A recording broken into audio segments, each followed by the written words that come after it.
नमस्कार विद्यार्थियों, वेदांत क्लासेज में आप सभी का हार्दिक स्वागत व अभिनंदन। विद्यार्थियों, हम लास्ट क्लास में चर्चा कर रहे थे कारक टॉपिक के ऊपर। इसके ऊपर चर्चा कर रहे थे कारक। तो कारक टॉपिक के ऊपर एक क्लास हो चुकी है, आज सेकंड क्लास है ना। और जो बेसिक जानकारी देनी थी वो दे दी थी, लेकिन वापस एक बार रिकॉल करवा देता हूँ। देखो, कारक किसे कहते हैं सबसे पहले तो ये पता होना चाहिए। तो संज्ञा सर्वनाम के वे शब्द जिनका संबंध क्रिया से होता है उनको क्या कहते हैं? कारक कहते हैं। ये तो परिभाषा लिखाई थी मैंने आपको। और ये जो कारक है ना, ये विकारक शब्द है। कैसे शब्द है? विकारक शब्द है, अर्थात विकार करने का काम करते हैं। विकार से तात्पर्य परिवर्तन करने का काम करते हैं। ठीक है, अब परिवर्तन किस में करेंगे? संज्ञा में करेंगे, सर्वनाम में करेंगे और क्रिया में करेंगे। कारक की वजह से क्रिया में परिवर्तन होता है। पढ़ाया था ना मैंने आपको, एक चार्ट बनवाया था कि किस किस की वजह से इसमें परिवर्तन होता है। तो एक तो संज्ञा में परिवर्तन होता है और एक सर्वनाम में परिवर्तन होता है, उसके अलावा किसी में भी नहीं होता। ठीक है, जो कारक की प्रकृति की बात करें कि कारक प्रकृति के आधार पर कितने प्रकार के होते हैं, तो कारक अपनी प्रकृति, अपने नेचर के आधार पर दो टाइप के होते हैं। एक तो मूल कारक होते हैं, क्या कौन से होते हैं? और एक होते हैं तिर्यक कारक। और कारक किसे कहते हैं? जिनका संबंध किससे होता हो? क्रिया से होता हो। और इनके बीच में जो संबंध बताने का काम करता है उसको हम बोलते हैं कारक चिन्ह। क्या बोलते हैं? कारक चिन्ह बोलते हैं। और कारक चिन्ह को परसरक कहते हैं।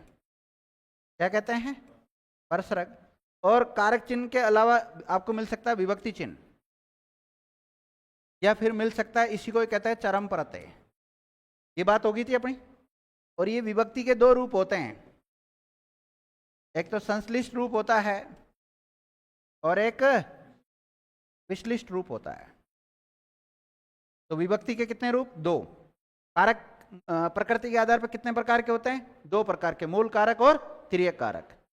फिर हम पढ़ रहे थे इनके भेदीय प्रकार, कारक के प्रकार कितने होते हैं।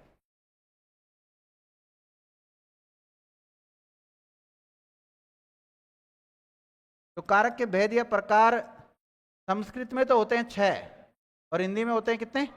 8 होते हैं। ये 8 कारक कौन कौन से, कौन बताएगा? एक तो कर्ता कारक होता है। कौन सा कारक होता है? और कर्ता का जो विभक्ति चिन्ह है वो क्या होता है? ने। कभी कभी कर्ता के साथ कोई भी विभक्ति चिन्ह नहीं आता है। दूसरा कौन सा होता है? कर्म कारक। और कर्म कारक का विभक्ति चिन्ह को कभी कभी कोई विभक्ति चिन्ह नहीं आता है। तीसरा कौन सा कारक होता है? करण कारक होता है। और करण का विभक्ति चिन्ह क्या होता है? के, नहीं तो द्वारा, नहीं तो फिर आता के द्वारा। ये मुख्य विभक्ति चिन्ह है, इनके अलावा भी हो सकते हैं। चौथा कौन सा लिखाया था आपको? संप्रदान लिखाया था। और संप्रदान का कारक चिन्ह या विभक्ति चिन्ह कौन सा होता है? के लिए होता है। इसके साथ को भी आ जाता है। पांचवा कारक कौन सा होता है? ये क्रम से भी पता होना चाहिए, चौथा कौन सा, तीसरा कौन सा, पांचवा कौन सा है। तो अपादान कारक। कौन सा कारक? अपादान कारक। और अपादान का विभक्ति चिन्ह से होता है। तो सर से तो यहां पर भी तो आया है। ये जो से आएगा ना यहां पर, ये अलग होने के भाव में आएगा। किसके भाव में आएगा? अलग लिख लो, पृथक लिख लो, बात एक ही है। छठा कारक कौन सा आता है? संबंध कारक। कौन सा कारक? संबंध कारक। इसका जो विभक्ति चिन्ह है या जिसे हम कारक चिन्ह कहते हैं वो कौन कौन सा होता है? या तो का, की, के, और ये ना मिले तो ना, नी, ने, नहीं तो रा, री,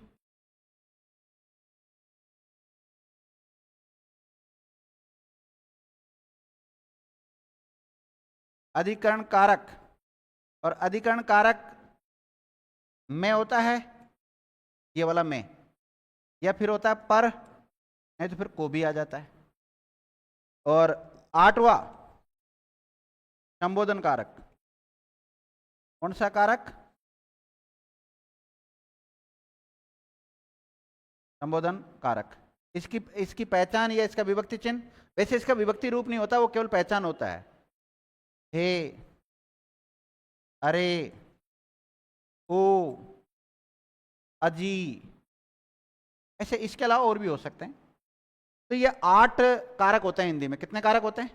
हम कौन सा विषय पढ़ रहे हैं, मतलब कौन सी किसकी ग्रामर पढ़ रहे हैं? हम हिंदी की पढ़ रहे हैं ना। तो कितने मानोगे आप? 8 मानोगे। कितने मानोगे? 8। लेकिन संस्कृत में कितने होते हैं? 6 होते हैं। संस्कृत में एक तो इसको भेद नहीं माना गया है और एक इसको नहीं माना गया है, इन दोनों को नहीं माना गया संस्कृत में। बाकी संस्कृत में 6 के 6 है और हिंदी में ये 8 है। अब बात करें हम इसकी, भाई एक एक कारक को पढ़ लेते हैं। एक वाक्य में कितने कारक आ सकते हैं? एक से अधिक आ सकते हैं। कितने आ सकते हैं? एक से अधिक कारक प्रयुक्त हो सकते हैं। जैसे मैंने आपको एक वाक्य लिखाया था, वाक्य कौन सा लिखाया था, बोलना वापस एक बार। हे बच्चों,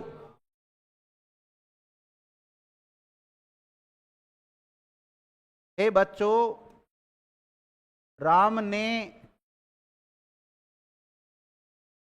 रावण को बाण से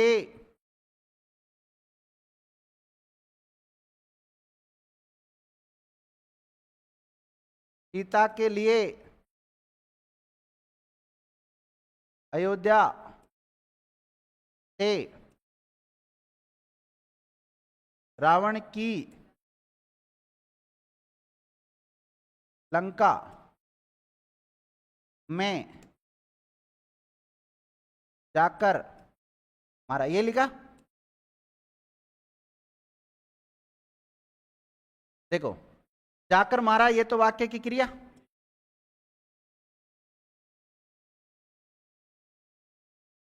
हे बच्चों ये क्या है? संबोधन।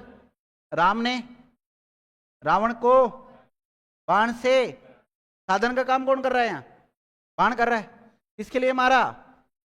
तो सीता के लिए संप्रदान। अलग किससे हुआ? अयोध्या से अलग हुआ ना। संबंध किसमें बता रहा है? रावण की लंका। आपस में देखो, रावण और लंका में संबंध कौन बता रहा है? की। और संबंध में काके की आता कि नहीं आता है? और फिर यहां पर ये जो एक मिनट, इससे पहले वाला आएगा यहां तक, और फिर ये किसमें चल जाएगा? अधिकरण कारक में चला जाएगा। किसमें चला जाएगा? अधिकरण में आता है ना, मैं पर, आपको पहचान में लिखा है मैंने। ओके। लेकिन केवल ये टेबल बनाने से और केवल एक उदाहरण लिखाने से कारक टॉपिक का लगभग आप 70% तो सीख जाते हैं। कल जो मैंने पढ़ाया ना आपको, जो भी लास्ट क्लास में पढ़ाया था वो है। और ये जो टेबल बना लेते हैं आप और ये उदाहरण लिख लेते हैं, एक उदाहरण, इसमें आप 70% कारक सीख गए। कितना? 70% सीख गए। लेकिन हमें 100% सीखने की कोशिश करनी है। हालांकि 100% तो गुरुजी को नहीं आता, तो तुम्हें कहां से आएगा। पर काफी हद तक हम क्वेश्चन राइट कर सकते हैं। चलो कोशिश करते हैं, एक एक को पढ़ ले। वहां हेडिंग डालो, कर्ता कारक। कौन सा कारक? कर्ता कारक।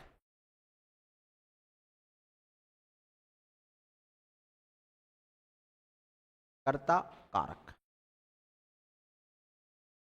लिखो। कर्ता शब्द का शाब्दिक अर्थ सॉरी, कर्ता शब्द का शाब्दिक अर्थ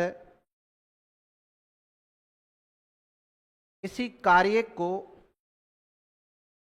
करने वाला होता है।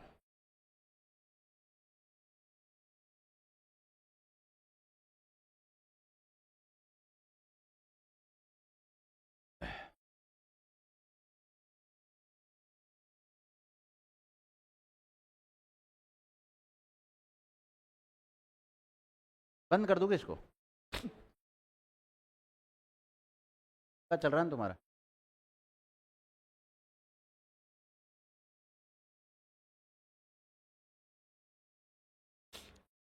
तो कर्ता का अर्थ यहां पे लिया गया करने वाला। किससे लिया है? करने वाला से लिया, ध्यान रखना। तो कर्ता का मतलब है करने वाला। क्या है? करने वाला। अब देखो, आपने सामान्यतः देखा होगा कि जैसे माना कि आप कोचिंग आए हो, तो आने की जो क्रिया है उसको संपन्न किसने की है? आपने की ना। मतलब क्रिया को संपन्न करने वाला ही क्या कहलाता है? कर्ता।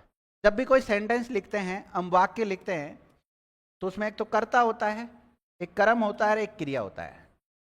कभी कभी ऐसा भी होता है कि कर्ता और क्रिया अकेले भी आ जाते हैं, मतलब कर्म नहीं आता कई बार। तो ये कर्ता और कर्म क्या है? कारक ही तो है ये। और ये किसी संज्ञा सर्वनाम के शब्द ही तो होते हैं। तो किसी क्रिया को संपन्न करने वाला क्या कहलाता है? कर्ता। या किसी कार्य को करने वाला क्या कहलाता है? कर्ता। तो इसकी परिभाषा क्या बनेगी?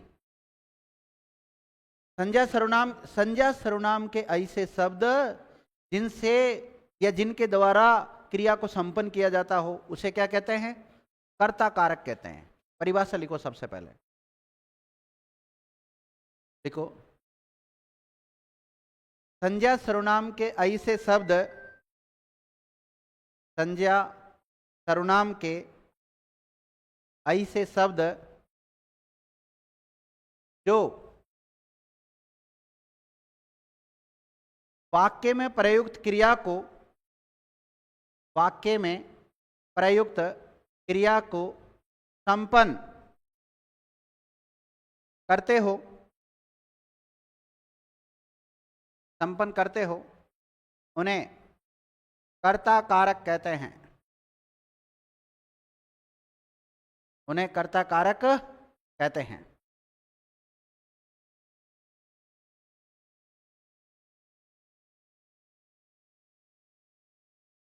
अब देखो, क्या कोई कार्य बिना कर्ता के संभव हो सकता है? तो मतलब वाक्य का कितना, जिस प्रकार क्रिया का महत्व है ना, उसी प्रकार कर्ता का भी महत्व है। क्योंकि क्रिया बिना कर्ता के संपन्न नहीं हो सकती। लिखिएगा, किसी भी क्रिया को कर्ता के अभाव में संपन्न नहीं किया जा सकता। नहीं किया जा सकता।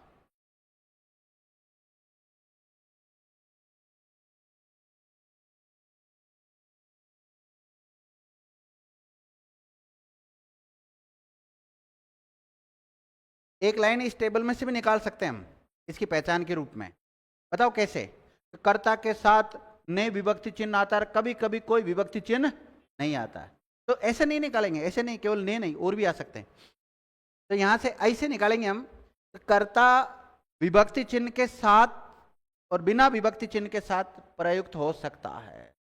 यानी कि विभक्ति चिन्ह रहित और सहित दोनों प्रकार से प्रयुक्त हो सकता है। तो लिखिएगा आप, लैंग्वेज दो इसको। कर्ता विभक्ति चिन्ह युक्त, कर्ता विभक्ति चिन्ह युक्त ऑब्लिक रहित प्रयुक्त हो सकता है। ये थोड़ी शब्दावली लिस्ट लगी होगी आपको, लेकिन कई बार एग्जाम में ऐसी शब्दावली आ जाती है। सामान्य शब्दों में बता देता हूं, इसके साथ विभक्ति चिन्ह आ भी सकते हैं और नहीं भी आ सकते। अब देखो, इसके साथ सामान्यतः विभक्ति चिन्ह कौन सा आता है? ने। लेकिन इनके अलावा भी विभक्ति चिन्ह आ सकते हैं। नॉट,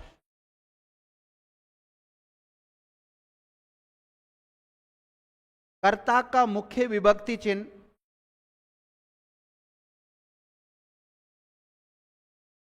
कर्ता का मुख्य विभक्ति चिन्ह ने होता है। ने को सिंगल इन्वर्टेड कोमा बंद करना। कर्ता का मुख्य विभक्ति चिन्ह ने होता है, लेकिन कभी कभी अन्य विभक्ति चिन्ह भी आ जाते हैं। अन्य विभक्ति चिन्ह भी आ जाते हैं, जैसे को, से, द्वारा और के द्वारा। कौन सा आ जाता है? ने आ जाता है, को आ जाता है, से आ जाता है, द्वारा आ जाता है, के द्वारा आ जाता है। मतलब सामान्यतः आज तक के इतिहास में हम ऐसा पढ़ते हुए आए हैं कि भाई कर्ता कारक के साथ ने विभक्ति चिन्ह आएगा, नहीं तो कोई विभक्ति चिन्ह नहीं आएगा। इतना ही पढ़ा ना हमने। लेकिन आपको जैसे कर्ता के साथ अगर के द्वारा, के द्वारा जुड़ा हुआ मिले तो आप तो ये तो सोचोगे ये तो कर्ण कारक है साहब। कौन सा कारक है? क्योंकि कर्ण में लिखा है ना मैंने आपको ये पहचान, के द्वारा, के द्वारा तो कर्ण में लिखा है। सर आप तो कर्ता में लिखा रहे हो, ये तो गलत हो जाएगा। फिर हमारे कैसे समझ में आएगा? 70% समझना है तो इस टेबल और वो उदाहरण लिखा है ना, वहां तक समझ जाओ। और अगर 100% समझना है तो भाई थोड़ा तो देखो डीप जाना ही पड़ेगा आपको। ठीक है, तो को भी मिल सकता है, से भी मिल सकता है, द्वारा भी मिल सकता है, और के द्वारा भी मिल सकता है। ये जो भी मैं कर्ता कारक के बारे में लिखा रहा हूं, ये सारी इसकी पहचान मान लो आप एक प्रकार से। आगे जब मैं उदाहरण लिखाऊंगा तो उनमें ये सारी जो भी पहचान है वो लागू होनी चाहिए। ओके, अब साहब ये कहां पे मिलेंगे हमें, को, से द्वारा या के द्वारा? जब हम वाच्य पढ़ते हैं, कर्तृवाच्य, क्रमवाच्य, भाववाच्य। तो क्रमवाच्य और भाववाच्य में देखा होगा आपने, कर्ता के तुरंत बाद में द्वारा या के द्वारा या फिर से आता है, आता ना? देखो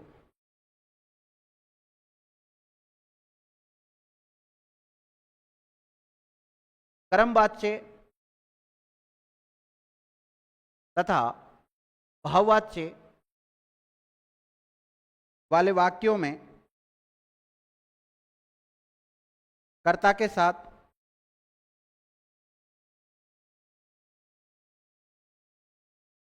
से ऑब्लिक द्वारा ऑब्लिक के द्वारा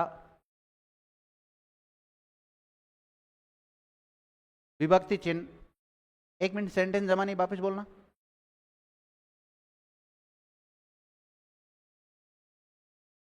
विभक्ति चिन्ह प्रयुक्त हो सकते हैं।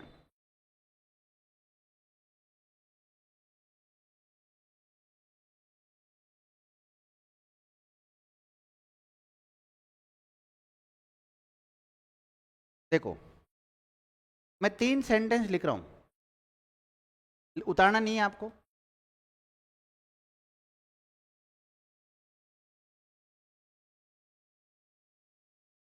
राम ने खाना खाया, खाया यहां पर क्रिया है। अब बताओ ने किसके साथ आ रहा है? तो ये कर्ता कारक हो गया, हो गया, और ये कर्ता का विभक्ति चिन्ह हो गया। क्या हो गया? ये कर्ता का विभक्ति चिन्ह बोलो या कर्ता का कारक चिन्ह बोलो, कर्ता का परसरक बोलो, कर्ता का चरम प्रत्यय बोलो, बात एक ही है। ठीक है, तो इस वाक्य में राम के बाद में क्या आ रहा है? ने आ रहा है। तो इससे हम पहचान सकते हैं भाई राम यहां पर कर्ता कारक हो सकता है।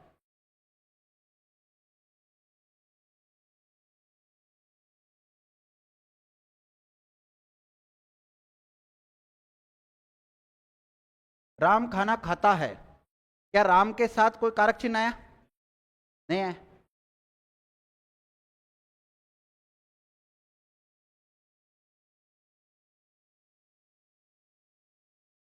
राम खाना खाएगा, क्या राम के साथ कोई कारक चिन्ह आया? अगर हम देखें तो इसका इस वाक्य में जो क्रिया प्रयुक्त हुई है खाएगा, इसमें कौन से काल की क्रिया है? भूतकाल, वर्तमान काल, भविष्य काल?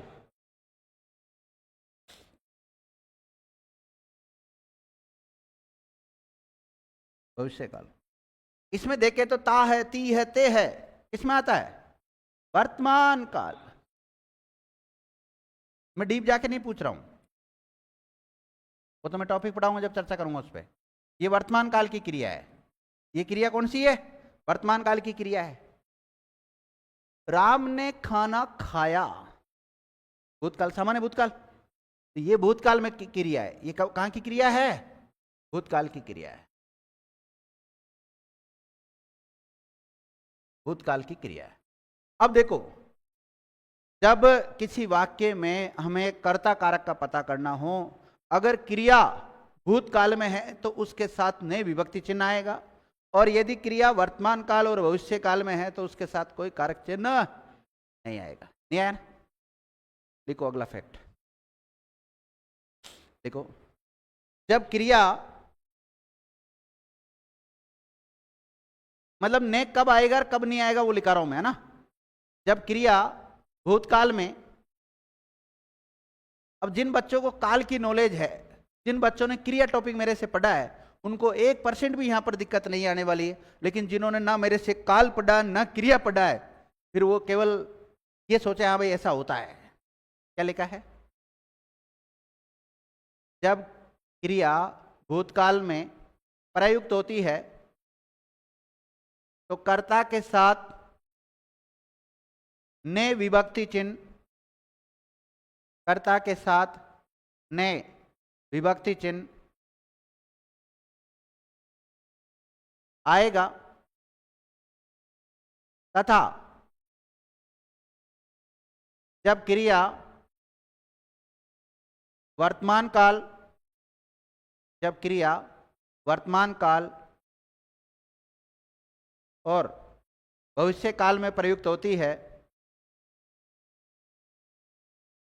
वर्तमान काल और भविष्य काल में प्रयुक्त होती है, तो ने विभक्ति चिन्ह नहीं आएगा। तो कर्ता के साथ ने विभक्ति चिन्ह नहीं आएगा, तो कर्ता के साथ ने विभक्ति चिन्ह नहीं आएगा।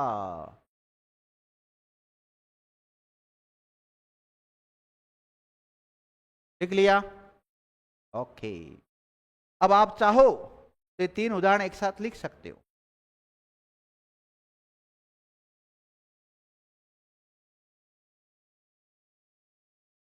फिर तो पूरा वाच्य लिखा दो ना, फिर मजा नहीं आएगा ऐसे। हाँ, कर्तृवाच्य उसको ही कहते हैं, या तो उसके साथ कोई, कर्ता के साथ कोई विभक्ति चिन्ह नहीं आएगा, और आएगा तो नहीं आएगा। यही तो कर्तृ की पहचान है। अभी आप केवल इतना लिख लो। हाँ, जिन्होंने पहले सारे टॉपिक पढ़ रखे हैं वो आप तुलनात्मक दृष्टि से देख सकते हैं, लेकिन जिन्होंने नहीं पढ़ रखा उनको तो ये पहचान ही भारी लग रही है।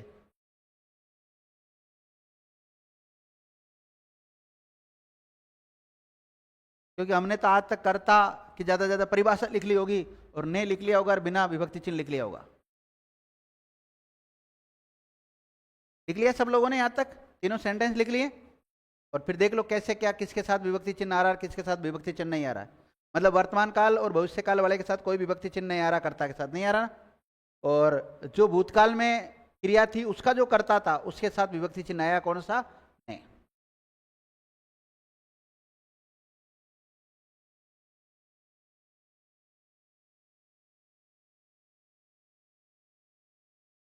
ओके सर, ये जो पहचान वगैरह इससे तो हमारे पार नहीं पड़ने वाली। और कोई तरीका बताओ? और तरीका बता दूंगा, लेकिन ऐसा लागू हो ये गारंटी नहीं है। एक और तरीका बताता हूं वाक्य में इस कर्ता को पहचानने का। जैसे हमने एक वाक्य लिया, आपके सामने लिया, राम ने खाना खाया। कौन सा वाक्य लिया? इसमें क्रिया कौन है बताओ? ये क्रिया है कि नहीं है? इस क्रिया से पर्सन करो, हर्ष पर्सन करो। कौन पर्सन करो? क्रिया से पर्सन करो। कौन खाया? क्रिया से पर्सन करो। कौन खाया? बोल, कौन खाया? ऐसे बोल, कौन खाया? आंसर आ रहा है कुछ? नहीं आ रहा? नहीं आया? नहीं आया तो नहीं आया। कहाँ है आंसर? नहीं आया, आंसर नहीं आया। अब पर्सन कर, किसने खाया? अब आंसर आ रहा है? आ रहा है? किसने खाया बता? राम ने खाया। तो मतलब कहने का मतलब यह है कि अगर किसी वाक्य के कर्ता का पता करना है तो क्रिया से प्रश्न करो, या तो कौन या किसने। अब देखो इसका आंसर निकल गया ना, राम। और फिर तरीका एक और है कि जिसमें अगर ने प्रयुक्त हो रहा हो वाक्य में तो क्रिया से प्रश्न कर लो किसने, और जब उसके साथ कोई विभक्ति चिन्ह नहीं आ रहा, ने नहीं आ रहा, तो क्रिया से प्रश्न करो कौन। चलो इसमें प्रश्न करते हैं। बताओ किसने खाता है? कोई आंसर आ रहा है? कौन खाता है? राम आ गया। इसी प्रकार यहां पे किसने खाएगा, कोई आंसर आ रहा है? नहीं आ रहा, सेंटेंस जैसे नहीं रहा ना। और इसी प्रकार कौन खाएगा, राम खाएगा। तो लिखो, किसी वाक्य में प्रयुक्त, किसी वाक्य में प्रयुक्त कर्ता का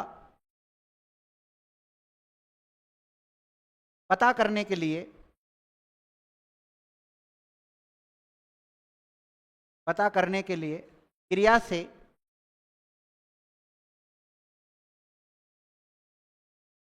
कौन ऑब्लिक किसने, कौन ऑब्लिक किसने पर्सन करने पर, पर्सन करने पर जो उत्तर प्राप्त होगा या जो उत्तर प्राप्त होता है, जो उत्तर प्राप्त होता है वह संभवतः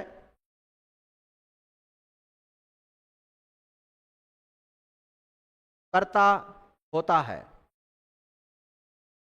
वह संभवतः क्या होता है, कर्ता होता है।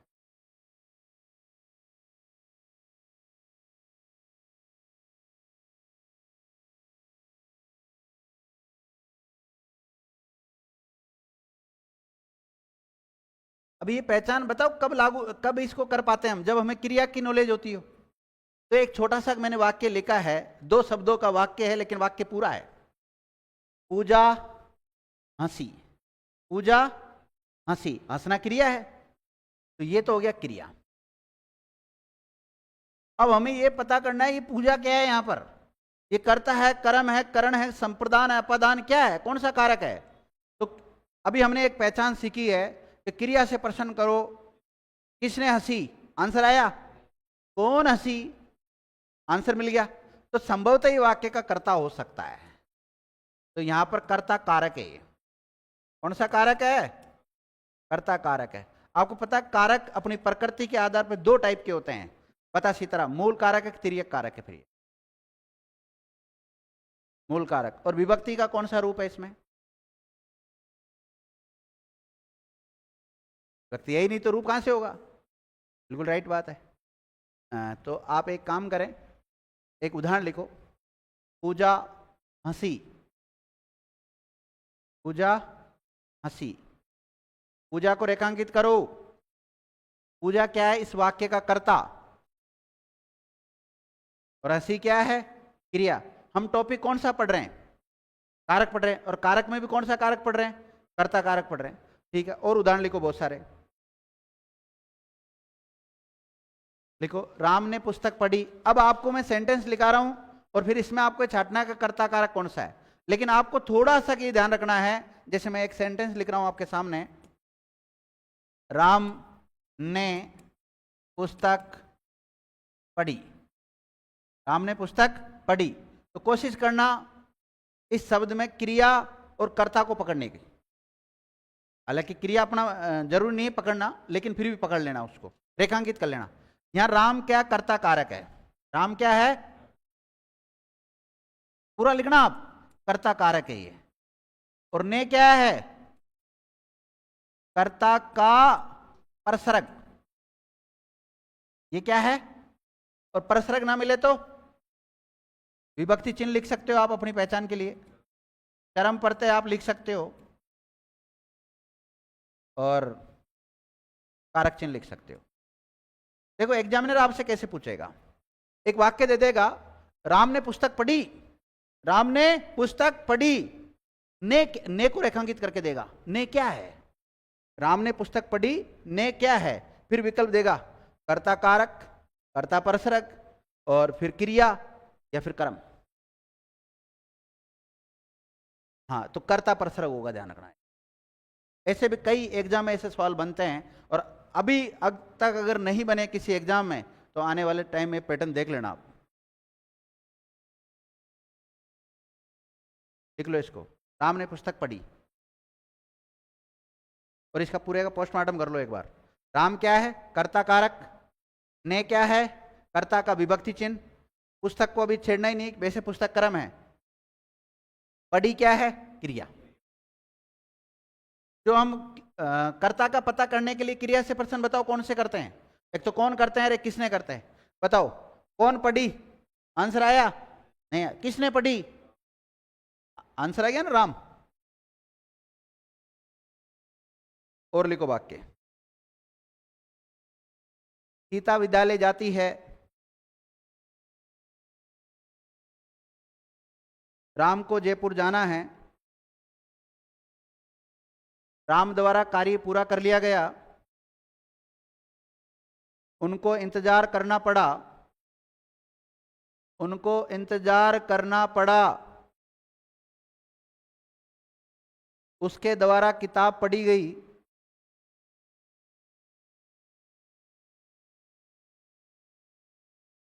सुरेश को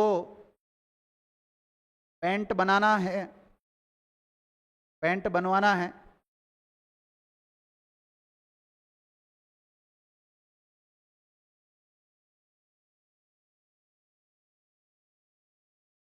आलोक ने पत्र लिखा।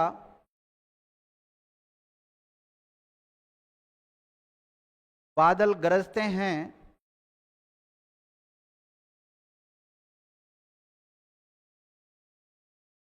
मोहन व्यायाम करता है।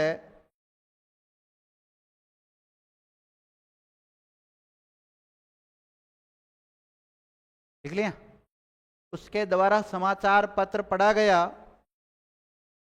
उसने मेला देखा।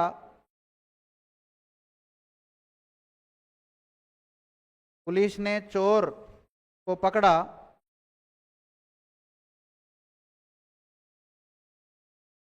उसने पढ़ाई की होती तो पास हो जाता।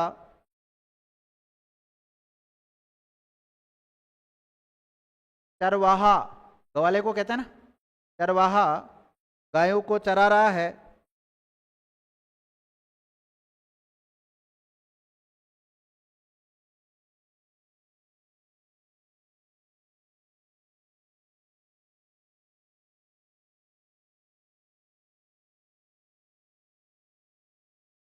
लिख लिया?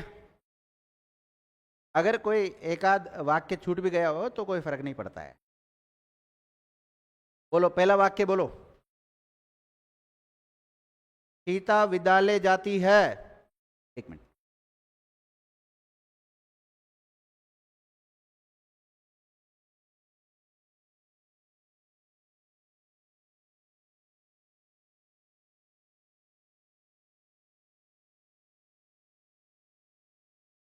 हाँ पीछे लास्ट क्रिया बताओ इसमें।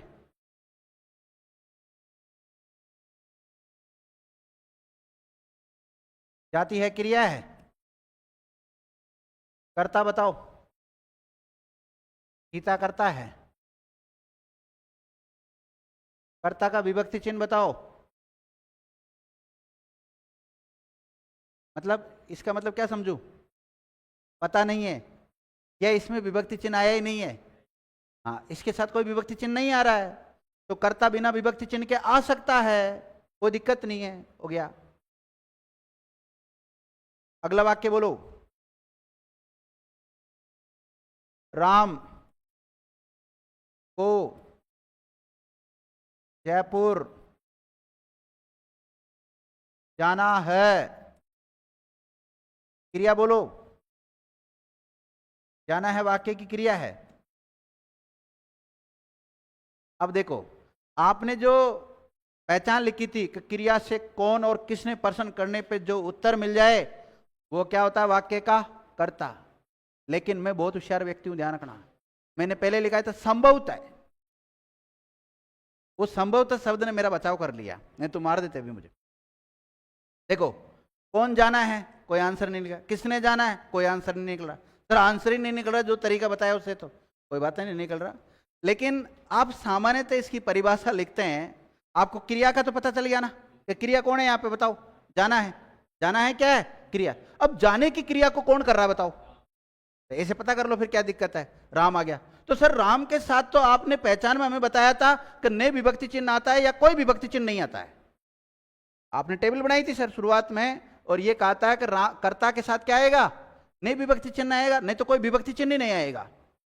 तो जो आप बचपन से इसको जो सीखते आए हैं वो मामला यहाँ फेल हो गया ना। तो यहां पर क्या आ गया, को आ गया एल। और मैंने कहा कभी कभी को भी आ सकता है। तो फिर आप कहोगे सर आपने को तो हमें वाले कहा कर्म में, अरे वहां अलग भूमिका निभा रहा है वो। तब तो देखो वाक्य में कौन सी किसकी क्या भूमिका निभा रहा है। राम क्या कर रहा है यहाँ पर, क्रिया को संपन्न करने का काम कर रहा है कि नहीं कर रहा। जब क्रिया को संपन्न करने की क्रिया को जो संपन्न कर रहा है वो राम कर रहा है, तो राम करता है, जाहिर सी बात है। तो ये कर्ता हो गया यहाँ पे, ये कर्ता है, ये कर्ता का विभक्ति चिन्ह है। लिख लो, आगे बोलो। और वो वाच्य वाला नियम काम कर रहा है यहां पे। आगे बोलो विद्यार्थियों। हैं? उनको इंतजार करना पड़ा, बताओ इसमें कर्ता बताओ। एक मिनट, मैं इसी वाक्य पे वापस आता हूं। जैसे राम को जयपुर जाना है, तो यहां पर कर्ता कारक है। कारक अपनी प्रकृति के आधार पर दो प्रकार के होते हैं। हाँ बहन जी स्नेहा बता, कौन सा मूल कारक है कि तिर्यक कारक है? हैं? तिर्यक कारक क्यों है? विभक्ति चिन्ह आ गया। विभक्ति चिन्ह आया तो विभक्ति दो प्रकार की होती है, संश्लिष्ट और विश्लिष्ट। बता विभक्ति का कौन सा रूप है इसमें? विश्लिष्ट है, क्योंकि कर्ता ये सॉरी कारक और विभक्ति चिन्ह दोनों अलग अलग है। अब दूसरा वाक्य कौन सा लिखा आपने? हैं? उनको इंतजार करना पड़ा। देखो करना पड़ा तो क्या है, क्रिया है। ये क्या आ रहा है यहां पर, कारक आ रहा है, और वो भी कर्ता कारक है ना।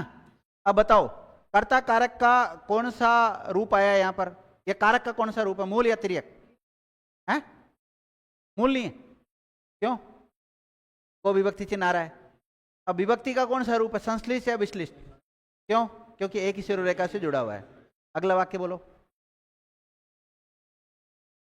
उसके द्वारा को रेखांकित कर लो।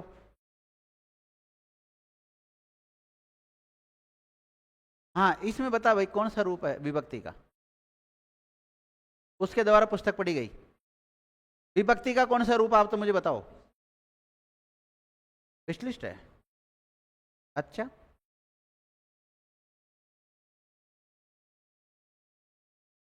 उसके द्वारा पुस्तक पढ़ी गई, पुस्तक पढ़ी गई। विभक्ति का कौन सा रूप है, संश्लिष्ट विश्लिष्ट? संश्लिष्ट है। तो विश्लिष्ट आप बताओ कैसे कर रहे हो कि दोबारा आ रहा है? अरे के तो जुड़ गया ना, दोबारा नहीं जुड़ा, इसमें के दोबारा जुड़ा है। आगे बोलो, सुरेश को रेखांकित कर लो, ये कर्ता कारक है। आलोक ने पत्र लिखा, भूतकाल में जा रहा है, ने आ रहा है। आलोक को रेखांकित करो, कर्ता कारक, ने कर्ता का विभक्ति चिन्ह है। आगे बोलो, बादल गरजते हैं, बादल को रेखांकित करो, कोई कारक चिन्ह आ रहा है? नहीं आ रहा है। तो मूल होगा तिर्यक होगा? मूल होगा, और कर्ता कारक है। गरजने की क्रिया को कौन कर रहे हैं? बादल कर रहे हैं। मोहन व्यायाम करता है, बताओ। मोहन आ जाएगा, विभक्ति चिन्ह है नहीं। आगे बोलो, उसके द्वारा, हाँ उसके, उसने उसके द्वारा, एक समाचार पत्र वाला भी लिखा था मैंने, बोलो क्या लिखा है? आगे लिखा नहीं है, उसके द्वारा समाचार पत्र पढ़ा गया, उसके द्वारा को रेखांकित करो। आगे बोलो, ये जिनको रेखांकित करा रहा हूं ये कर्ता कारक ध्यान रखना। उसने मेला देखा, उसने को रेखांकित करो।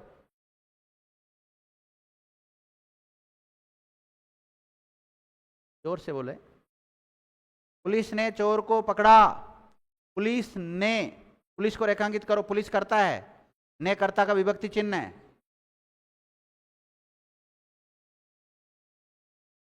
चरवाहा यानी गवाला गायों को चरा रहा, चरवाहा को रेखांकित करो। उसने पढ़ाई की होती तो पास हो जाता। कर्ता बताओ, कारक बताओ, कारक बताओ, कारक। सही। हाँ। काल बताओ, काल बताओ, काल। भूतकाल का कौन सा? अच्छा, सामान्य मैंने ये लिखा है आपको? नहीं, गलत। एक मिनट वापस बोलना, वाक्य बोलना। उसने पढ़ाई की होती तो पास हो जाता।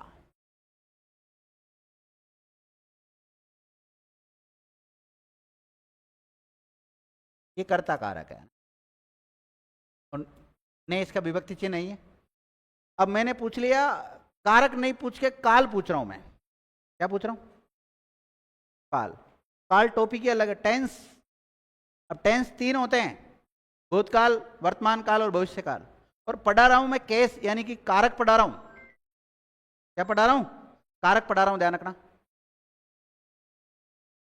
अब जो कारक पढ़ा रहा हूं, कारक के अनुसार तो कर्ता कारक है, लेकिन इसमें पूछ लिया जाए कि ये जो वाक्य आया है, अब जो काल होता है ना, वो क्रिया को दर्शाता है। भाई कोई भी काम कौन से समय में संपन्न हुआ है? बीते हुए समय में संपन्न हुआ भूतकाल, जो समय चल रहा है उसमें संपन्न होता है तो वर्तमान काल, जो आने वाले समय में अगर कोई कार्य होता है तो उसको क्या बोलते हैं? भविष्य काल। तो अब बताओ इसमें कौन सा काल है? अब आपने बताया सर इसमें भूतकाल है।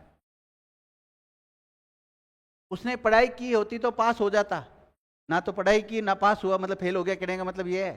तो पास्ट की बात कर रहा है, ये भूतकाल की बात कर रहा है। अब भूतकाल के भी बहुत सारे उपभेद होते हैं।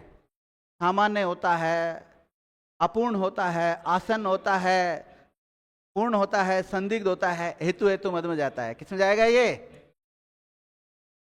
हेतु, हेतु मद भूतकालिक क्रिया का उदाहरण है ये।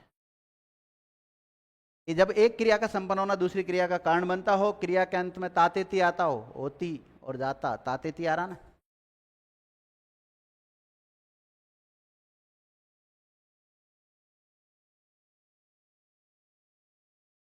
चलो और बोलो, हो गया? अब जो हमने पढ़ना चालू किया है कर्ता कारक, इसमें किसी प्रकार की कोई दिक्कत? देखो फिर बताता हूं। कर्ता का मतलब क्या है? करने वाला। किसको करने वाला? क्रिया को संपन्न करने वाला क्या कहलाता है? कर्ता कारक कहलाता है। इसका मुख्य विभक्ति चिन्ह क्या है? ने। कभी कभी कोई विभक्ति चिन्ह नहीं आता है, और ऐसा नहीं है कि यही विभक्ति चिन्ह आता हो, इसके अलावा अन्य विभक्ति चिन्ह भी आ सकते हैं, जैसे से आ सकता है, द्वारा आ सकता है, के द्वारा आ सकता है, को भी आ सकता है। इन सब के उदाहरण मैंने आपको लिखाए हैं, ठीक है। लेकिन वो वाच्य वाले जो सेंटेंस होते हैं वो आते हैं। इसके अलावा क्रिया से प्रश्न कर लो। वाक्य का कर्ता का पता करने के लिए क्रिया से प्रश्न क्या करेंगे? कौन या फिर किसने। और ने विभक्ति चिन्ह कब आता है? भूतकालिक क्रियाओं के साथ आता है। वर्तमानकालिक क्रिया और भविष्यकालिक क्रियाओं के साथ कोई भी विभक्ति चिन्ह नहीं आता है। ये पहचान लिखा चुका हूं मैं आपको। अब पढ़ेंगे, बताओ कौन सा? कर्म कारक लिखो। दूसरा लिखो कर्म कारक।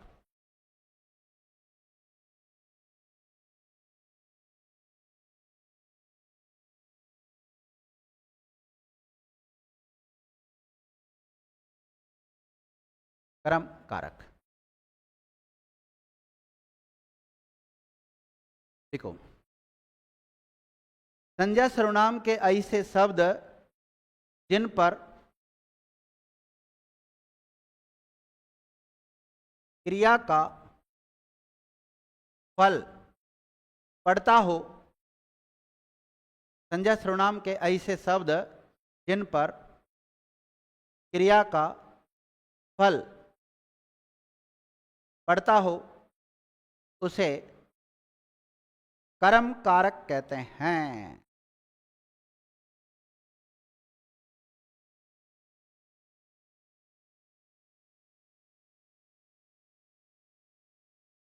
लिख लिया?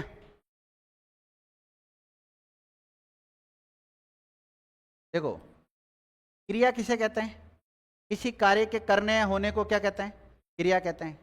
और क्रिया को संपन्न करने वाला क्या कहलाता है? कर्ता कहलाता है। क्या कहलाता है? कर्ता कहलाता है। और इस क्रिया का फल जिस पर पड़ेगा उसको क्या बोलेंगे हम?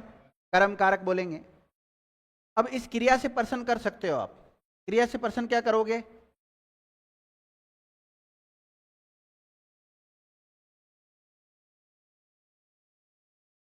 इसको देखो, यहां कर्ता का पता करने के लिए प्रश्न क्या किया था आपने? कौन और किसने। और यहां पता करने के लिए क्रिया से प्रश्न करेंगे हम, या तो क्या या फिर किसको, या किसे भी कर लेते हैं। इसे लिखिएगा।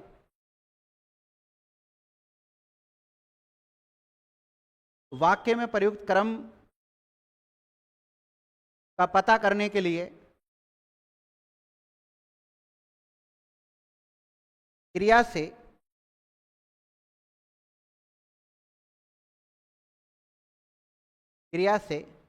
क्या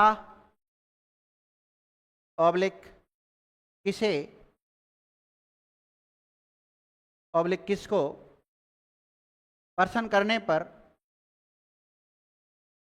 जो उत्तर प्राप्त होता है, जो उत्तर प्राप्त होता है वह संभवतः वाक्य का क्रम होता है। क्रिया से क्या, किसे, किसको प्रश्न करने पर जो उत्तर प्राप्त होता है वह संभवतः वाक्य का क्रम होता है।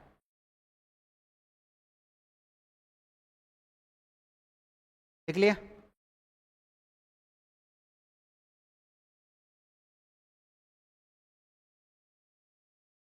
अब देखिए, क्रिया क्रम के आधार पर दो प्रकार की होती है। ये जो क्रिया है ना, क्रम के आधार पर कितने प्रकार की होती है? दो प्रकार की। लिखना किसी को नहीं, मैं लिखा दूंगा। जो पॉइंट्स लिखाने वाले हैं मैं स्वतः लिखा दूंगा। क्रिया क्रम के आधार पर दो प्रकार की होती है, अकर्मक और सकर्मक क्रिया। फिर सकर्मक क्रिया भी दो प्रकार की होती है, पूर्ण और अपूर्ण होती है। फिर पूर्ण के भी दो भेद होते हैं, एक कर्मक और द्विकर्मक। तो द्विकर्मक जो क्रियाएं प्रयुक्त होती है, अगर किसी वाक्य में दो द्विकर्मक क्रिया आई है तो उनके साथ दो कर्म आएंगे, और दो कर्म आएंगे तो उसमें एक कर्म तो कैसा होगा? गौण, और एक होगा मुख्य। तो हम ये लिख सकते हैं कि कर्म दो प्रकार के होते हैं। कितने प्रकार के होते हैं? दो प्रकार के, मुख्य और गौण। लिखिएगा, कर्म कारक दो प्रकार के होते हैं।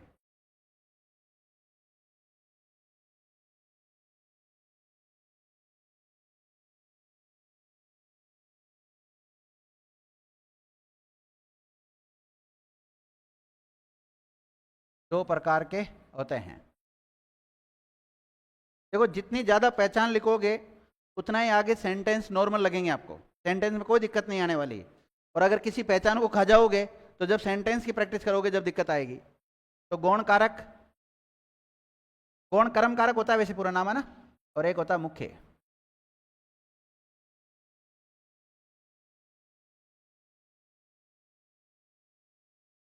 कर्म कारक कितने प्रकार के होते हैं? दो प्रकार के, गौण और मुख्य। और पेज के दो पार्ट कर लो, एक तरफ लिखो गौण कारक और एक तरफ लिखो मुख्य कारक।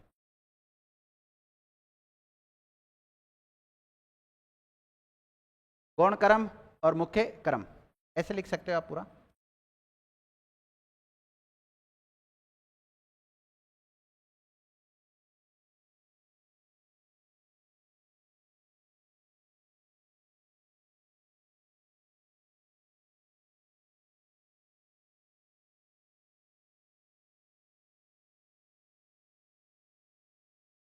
ज्यादा नहीं, एक ही बच्चा है। माता ने माता ने बच्चे को, देखो बच्चा भी एक वचन है और बच्चे भी एक वचन है, लेकिन कभी कभी बच्चे बहुवचन हो जाता है, बिंदी लगानी पड़ेगी फिर उस पर, इस पर बिंदी नहीं आएगी। माता ने बच्चे को दूध पिलाया। अब बताओ विद्यार्थियों, ये एक वाक्य है, इसमें जो क्रिया है वो पिलाया क्या है? क्रिया है। अब इस क्रिया के साथ कितने कर्म आ रहे? 2। देखो, क्रिया से प्रश्न करेंगे जब कर्म का पता लगा सकते हैं हम। क्रिया से प्रश्न करो, क्या पिलाया? दूध पिलाया, तो दूध कर्म है एक। तो किसको पिलाया? एक कर्म ये है। अब बताओ, पिलाने की जो क्रिया है इसको संपन्न कौन कर रही है? माता कर रही है। तो माता वाक्य का क्या हो जाएगा बताओ? कर्ता कारक है कि नहीं है? और ने कर्ता का विभक्ति चिन्ह है कि नहीं है? और बच्चे के साथ कौन सा विभक्ति चिन्ह आ रहा है? को विभक्ति चिन्ह आ रहा है। ओके।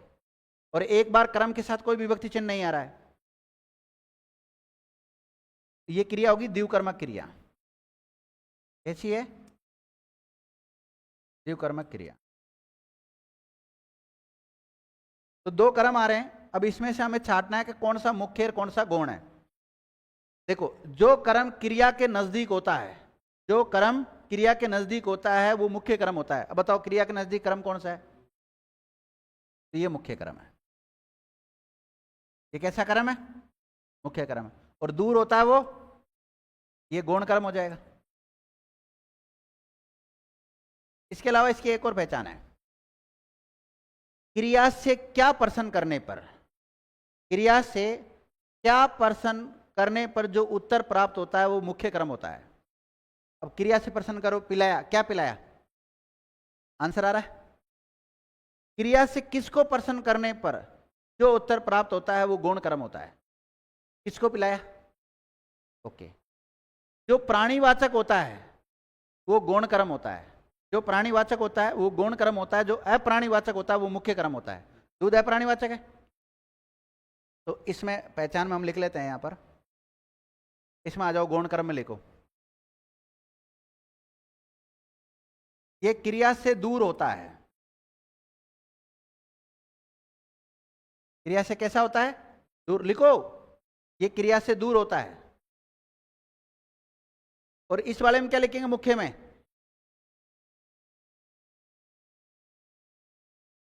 ये क्रिया के नजदीक होता है।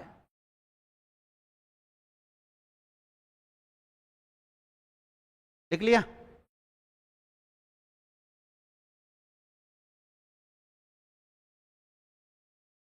लिखो, ये प्राणीवाचक होता है। गौण कर्म कैसा होता है? प्राणीवाचक। ये कैसा होगा?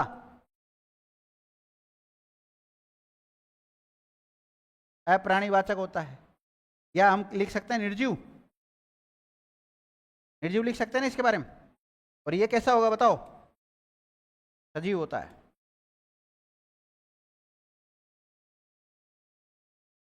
क्रिया से किसको प्रश्न करेंगे? क्रिया से किसको प्रश्न करने पर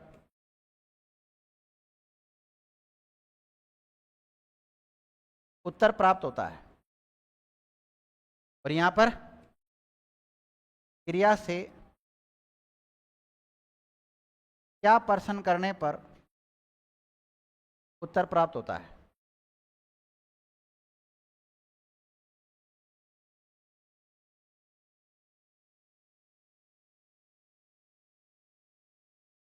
और देखो, गौण कर्म की पहचान, इसके साथ को विभक्ति चिन्ह आएगा। कौन सा विभक्ति चिन्ह आएगा? इसके साथ कोई विभक्ति चिन्ह नहीं आएगा। कोई विभक्ति चिन्ह नहीं आएगा।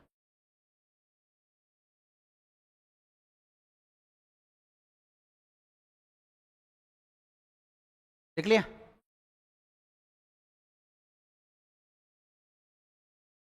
नोट डालो, नोट। अब देखो, ये 2 कर्म वाक्य में कब आते हैं? द्विकर्मक क्रियाओं के साथ। लिखिएगा, द्विकर्मक पूर्ण सकर्मक क्रियाओं के साथ ही द्विकर्मक पूर्ण सकर्मक क्रियाओं के साथ ही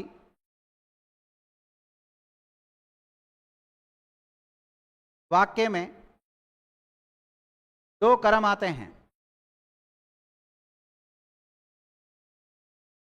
दो कर्म आते हैं।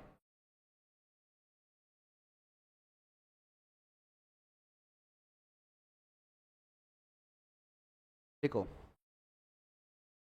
अब देखो, ये पहचान नहीं लिखा है कि मैंने कर्म कारक के साथ कौन सा विभक्ति चिन्ह आता है, नहीं लिखा है ना, तो लिखो कर्म कारक का मुख्य विभक्ति चिन्ह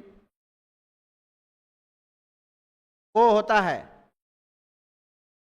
कर्म कारक का मुख्य विभक्ति चिन्ह को होता है, लेकिन कर्म कारक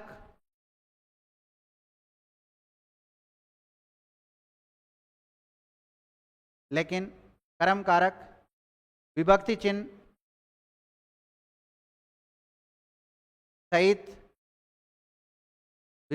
सहित ऑब्लिक रहित प्रयुक्त हो सकते हैं।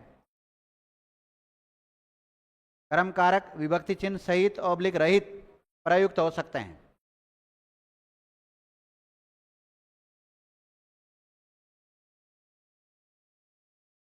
लिख लिया? एक सेंटेंस लिख लो आप, ये वाला, माता ने बच्चे को दूध पिलाया, और इसका पूरे का पोस्टमार्टम कर लो आप।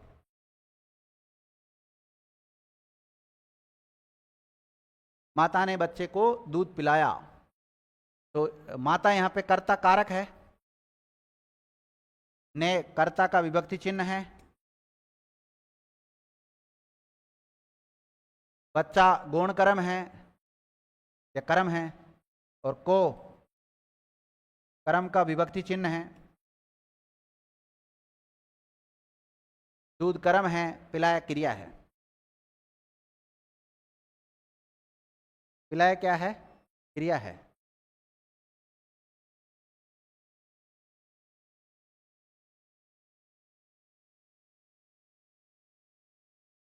टाइम हो गया क्या? चलो, आप इस उदाहरण को उतारो आराम से, इसका पोस्टमार्टम करो बढ़िया ढंग से, और आज की क्लास को यहीं विराम देते हैं। धन्यवाद विद्यार्थियों।